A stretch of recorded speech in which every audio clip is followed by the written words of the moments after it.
savez, la position que nous tenons, nous, c'est la position la plus difficile. Nous n'avons pas le droit de voter, hein. Dans la société française, aujourd'hui, à cause de gens comme vous, à cause du Rassemblement national, à cause de ceux qui se laissent aller à l'adoption idéologique des idées du Rassemblement national, les étrangers sont présentés d'une manière générale comme des gens agressifs, dangereux, violents, brutaux. Et ceux qui disent finalement qu'il faut cesser la déshumanisation de ceux qui sont étrangers sont ceux qui sont dans la situation la plus difficile.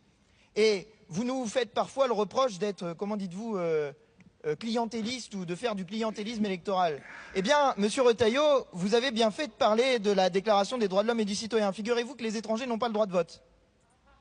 Et que, précisément, quand on défend les étrangers, face à des gens qui les détestent et qui visent à faire en sorte qu'on les déteste davantage, on n'a rien à y gagner électoralement.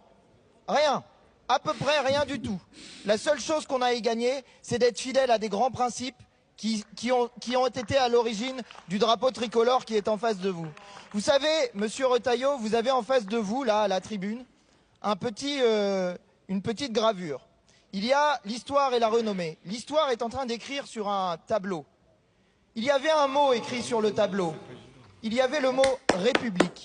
Ce mot a été effacé par Napoléon III. Eh bien, je crois, Monsieur Retailleau, qu'à force de prendre des mesures anti-républicaines, petit à petit, oui, vous aussi, vous effacez le mot République de la Constitution.